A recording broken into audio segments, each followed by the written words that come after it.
Help me hit 7,000 subscribers. Support the video with a like and share your thoughts in the comments. I read everyone. Thank you. My name is Miles Carter, and if you'd asked me a year ago what I thought marriage was supposed to feel like, I would have told you it's a mix of comfort, routine, and choosing each other even on the boring days. I never expected fireworks every night.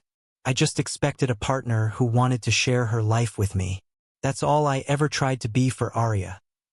My wife of 7 years, the woman I believed I understood better than anyone else. But understanding someone requires them to let you in. Somewhere along the way, Arya had quietly closed the door, leaving me outside without making a sound. The shift wasn't dramatic. It was the kind of slow, quiet drifting that sneaks up on you, the kind that doesn't hurt all at once, only when you finally stop pretending it's temporary. The message came on a Tuesday evening, right as I was chopping vegetables for dinner. Arya usually texted short updates. Traffic, delayed, be home soon. But that night, my screen lit up with something different. Working late tonight, don't wait up. No explanation, no apology, no warmth, just cold, neat distance. I stood there, knife still in my hand, staring at the words. And for reasons I couldn't explain, I felt an odd calm spread through me, like the final piece of a puzzle clicking into place. This wasn't surprising. Not really. I'd felt her slipping for months. The distracted replies, the sudden extra projects. The way she angled her phone away from me even though she used to shove it in my face to show me memes. Still, seeing it written so bare. That stung. Before I could overthink, my fingers typed back on their own. No problem. I'm not alone either. I hit send before I decided whether I meant it or just wanted to see if she'd react. I wasn't with anyone. The closest thing to company was the soft snoring coming from the living room. Juno, our golden retriever, sprawled across the rug like she owned the place. But the words were true in a different sense. I wasn't alone anymore, not in the emotional way. Something inside me had finally woken up. Her reply didn't come. Not in 1 minute. Not in 10. Not in an hour. Silence has a strange weight when you know someone read your message and chose not to respond. It tells you more about the state of your marriage than any argument ever could. I cooked dinner anyway, ate alone, fed Juno, cleaned the dishes. All the while, the house felt like a waiting room. Quiet, stiff, holding its breath. At around 9:30, the front door opened. I expected Arya to step inside with a story prepared. The meeting ran long, or my phone died. Something rehearsed, something safe. Instead, she walked in smiling at something on her phone, didn't see me at first, and nearly jumped when she did. Oh, Miles, didn't expect you'd still be up. I almost laughed, not because it was funny, but because it confirmed something.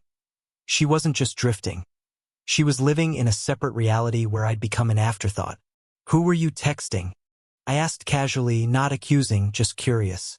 She blinked too many times, the way people do when their mind scrambles for the right version of a lie. Just work stuff. Work. Always work. But her cheeks had that faint, warm flush, one I recognized. Just not from work. I didn't push. I didn't want to hear another excuse that would sit between us like a cracked tile we both stepped over.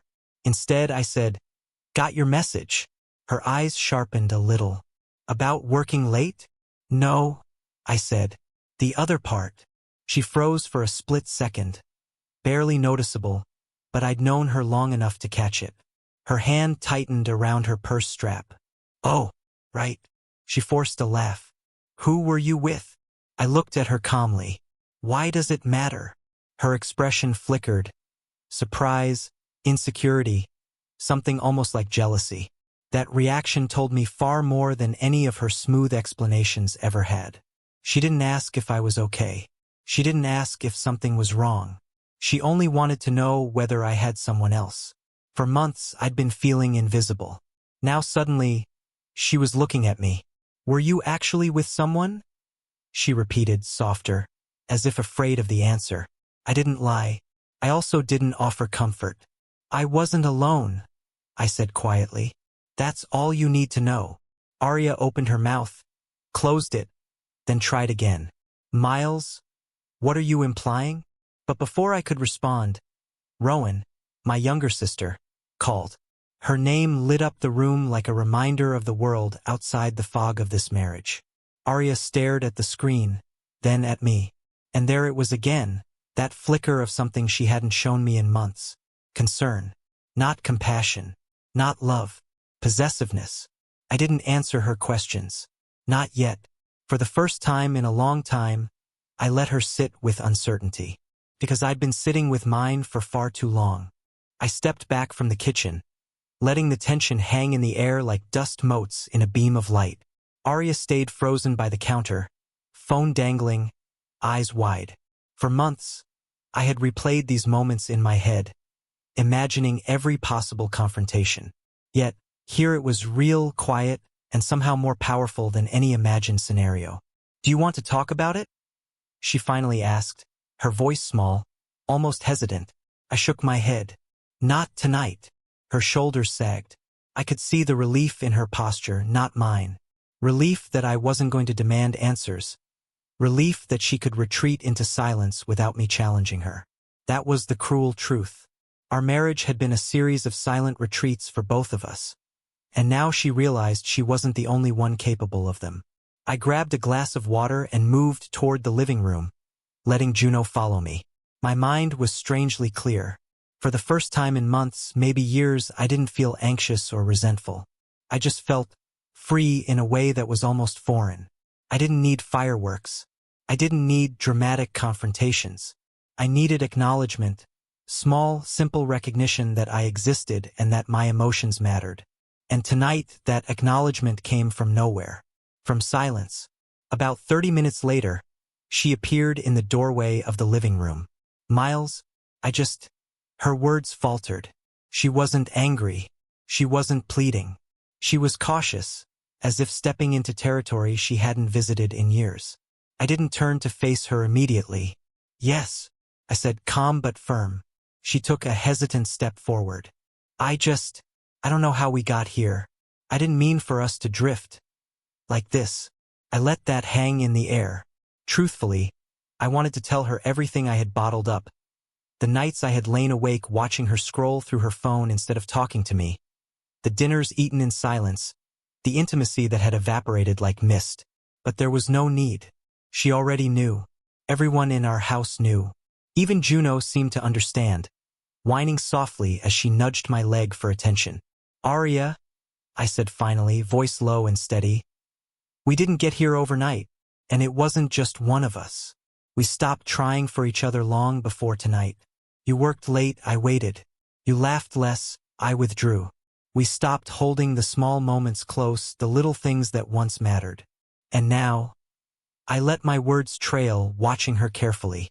She swallowed hard, eyes glistening. Now, I've realized something, I said. I can't make you stay. I can't force affection. I can't fill a space that's no longer mine to occupy. But I also can't pretend I'm invisible. The honesty hit her harder than I expected. Her eyes darted to the floor, then back up to mine. She looked smaller, not in a cruel way, but like someone suddenly made aware of the consequences of their choices. I didn't realize, she whispered. No one does, I replied, until it's too late. She opened her mouth to speak again, but this time I held up a hand. Let's not. Not tonight.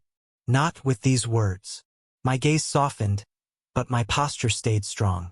I need to be clear about something. I'm not angry, Arya. I'm awake. I'm present. And from now on, I'm not waiting in silence anymore. If you want to be in my life, you'll meet me halfway.